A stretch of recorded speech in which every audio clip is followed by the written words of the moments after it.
13 జిల్లాల్లో 13 ప్రత్యేక వేదికలు. ఒక్కో జిల్లాలో ఒక్కో వేదికపై ప్రజా గొంతుక వినిపించే ప్రజా ప్రస్థానానికి స్వాగతం.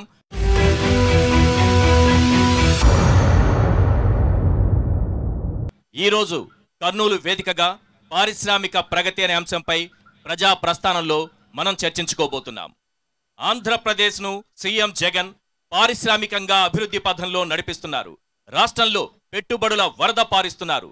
56 నెలల్లో పారిశ్రామికంగా రాష్ట్రం దశ దిశ మార్చేశారు. అంత ఈజీ కాదు సార్.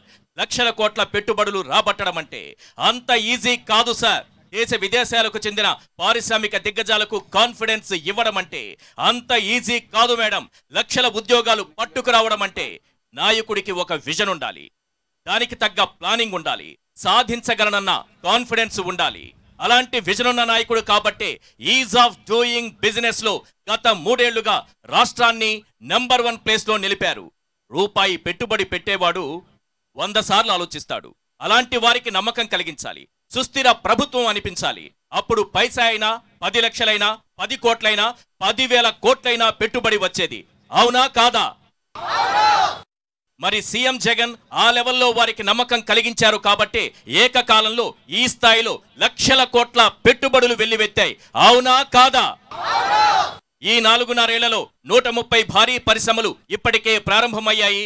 1,103 కోట్ల రూపాయల పెట్టుబడులు వాస్తవ రూపంలోకి వచ్చాయి. అవునా కాదా? విజన్ ఉన్న నాయకుడు కాబట్టి రాయలసీమ లాంటి ప్రాంతంలో కూడా లక్షల కోట్ల పెట్టుబడులను, లక్షల ఉద్యోగాలను సీఎం జగన్ సాకారం చేశారు. అవునా కాదా చర్చించడానికి మేం సిద్ధం, మీరు సిద్ధమా? వికేంద్రీకరణతోనే అన్ని ప్రాంతాలు సమానంగా అభివృద్ధి చెందుతాయని నమ్మి కర్నూలును న్యాయ రాజధానిగా ప్రకటించిన విజన్ ఉన్న నాయకుడు సీఎం జగన్ అవునా కాదా చర్చించడానికి మేం సిద్ధం, మీరు సిద్ధమా? సౌర పవన పంప్డ్ స్టోరేజ్ హైడ్రో పవర్ విద్యుత్ ఉత్పత్తి కేంద్రాలకు రాయలసీమను కేర్ ఆఫ్ గా మార్చిన ఏకైక సీఎం జగన్ అవునా కాదా చర్చించడానికి మేం సిద్ధం, మీరు సిద్ధమా? జగన్ విజన్ ఉన్న నాయకుడు, ఒక ప్రణాళిక ఉన్నటువంటి నాయకుడు. అందుకే వెనుకబడిన రాయలసీమ ప్రాంతాన్ని అభివృద్ధిలో పరుగులు పెట్టిస్తున్నారు. జగన్ విజన్ గురించి, రాష్ట్రంలో పారిశ్రామిక ప్రగతి గురించి ఓ 10 పాయింట్లలో చెబుతాను. రాసుకోండి, రాసి పెట్టుకోండి, అవసరమైతే ప్రశ్నించండి. 2019 నుంచి 2023 జూన్ వరకు సీఎం జగన్ విజన్ తో వాస్తవ రూపంలోకి వచ్చినటువంటి పెట్టుబడులు ఎన్నో తెలుసా? 1,103 కోట్ల రూపాయలు. 2 ఏళ్ల కరోనా ఉన్న 2022లో దేశంలోనే ఏపీని అగ్రస్థానంలో నిలిపి ఆకర్షించినటువంటి పెట్టుబడులు ఎన్నో తెలుసా? 45,217 కోట్లు. 2014-18 మధ్య చంద్రబాబు హయాంలో వచ్చినటువంటి పెట్టుబడులు ఎన్నో తెలుసా? 32,803 కోట్లు. గత ప్రభుత్వ హయాంలో 1,93,000 ఎంఎస్ఎంఈలు ఉంటే వైఎస్ జగన్ సీఎం అయ్యాక వచ్చినటువంటి ఎంఎస్ఎంఈలు ఎన్నో తెలుసా? 3,83,000.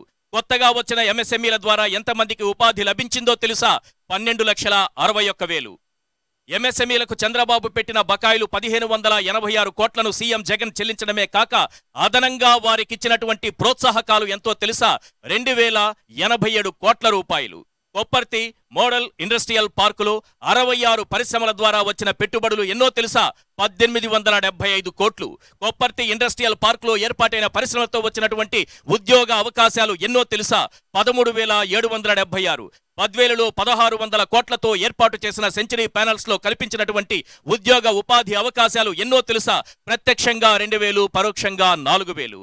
8,800 కోట్లతో నిర్మిస్తున్న కడప స్టీల్ ప్లాంట్ తో ఎన్ని ఉద్యోగ ఉపాధి అవకాశాలు దొరుకుతాయో తెలుసా?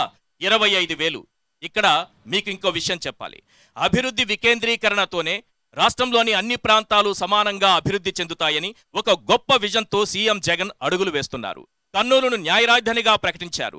ఇది జీర్ణించుకోలేని పెత్తందారులు కోర్టుల్లో కేసులు వేసి అడ్డుకుంటున్నారు. వికేంద్రీకరణలో భాగంగానే నేడు సీమకు ఎన్నో పరిశ్రమలొచ్చాయి, 1,000 కోట్ల రూపాయల పెట్టుబడులొచ్చాయి, లక్షల సంఖ్యలో ఉద్యోగాలొచ్చాయి. జగన్ విజన్ లో భాగంగానే సౌర పవన పంప్డ్ స్టోరేజ్ హైడ్రో పవర్ విద్యుత్ ఉత్పత్తి కేంద్రాలకు రాయలసీమ కేర్ ఆఫ్ గా మారింది. రాష్ట్రంలోని పారిశ్రామిక ప్రగతిపై ఓ 10 ప్రశ్నలు మీ ముందు ఉంచుతాను. అవునో కాదో మీరే నిర్ణయించండి. నెంబర్ 1, 2019 నుంచి ఇప్పటి వరకు 1,103 కోట్ల రూపాయల పెట్టుబడులు వస్తే రాష్ట్రం నుంచి పరిశ్రమలు పారిపోతున్నాయంటూ పచ్చ పత్రికలు అబద్ధాలు రాస్తున్నాయి. అవునా కాదా? అంబానీ, అదానీ, మిట్టల్, టాటా, బిర్లా, జిఎంఆర్, సంఘ్వి, బజాంకా, బంగర్ లాంటి పారిశ్రామిక దిగ్గజాలు పెట్టుబడులు పెడుతుంటే పరిశ్రమలు రావడం లేదంటూ పచ్చ పత్రికలు అబద్ధాలు రాస్తున్నాయి. అవునా కాదా? వరుసగా 3 ఏళ్ల నుంచి ఈజ్ ఆఫ్ డూయింగ్ బిజినెస్ లో ఏపీ అగ్రస్థానంలో ఉంటే ఎల్లో మీడియా కంటికి కనిపించదు. అవునా కాదా? పారిశ్రామిక మౌలిక వస్తుల కల్పన లీడ్ ఇండెక్స్ 2023లో మన రాష్ట్రం టాప్ అచీవర్ గా నిలిస్తే పచ్చ మీడియా రాయదు. అవునా కాదా? విశాఖ జేఎస్ సదస్సులో 13,11,000 కోట్ల రూపాయలు ఒప్పందాలు జరిగితే ఇప్పటికే 2,46,000 కోట్ల రూపాయల పెట్టుబడులు వాస్తవ రూపంలోకి వచ్చాయి. అవునా కాదా? చంద్రబాబు హయాంలో కుదుర్చుకున్న 18,87,000 కోట్ల పెట్టుబడులు ఉత్తుత్తి ఒప్పందాలని తేలిపోయాయి. అవునా కాదా? బాబు హయాంలో కంటే సీఎం జగన్ హయాంలో 3 రెట్లు పెట్టుబడులు వాస్తవ రూపంలోకి వచ్చాయి. అవునా కాదా? 2019 నుంచి రాష్ట్రంలో 130 లార్జ్ అండ్ మెగా యూనిట్లు ప్రారంభమయ్యాయి. అవునా కాదా? సౌర పవన పంప్డ్ స్టోరేజ్ హైడ్రో పవర్ విద్యుత్ ఉత్పత్తి కేంద్రాలకు రాయలసీమను కేర్ ఆఫ్ గా సీఎం జగన్ మార్చేశారు. అవునా కాదా? బాబువి గ్రాఫిక్స్ పెట్టుబడులైతే సీఎం జగన్ వి రియల్ పెట్టుబడులు. అవునా కాదా? రైట్. రాయలసీమ లాంటి ప్రాంతంలో లక్షల కోట్ల పెట్టుబడులు, లక్షల ఉద్యోగాలు వచ్చాయంటే దానికి జగన్ విజనే కారణమా? కర్నూలును న్యాయ రాజధానిగా ప్రకటించి వికేంద్రీకరణతోనే అన్ని ప్రాంతాలు అభివృద్ధి చెందుతాయని బలంగా నమ్ముతున్నటువంటి ఏకైక నాయకుడు సీఎం జగన్ మాత్రమేనా? సౌర పవన పంప్డ్ స్టోరేజ్ హైడ్రో పవర్ విద్యుతుత్పత్తి కేంద్రాలకు రాయలసీమను కేర్ ఆఫ్ గా మార్చడానికి సీఎం జగన్ విజనే కారణమా?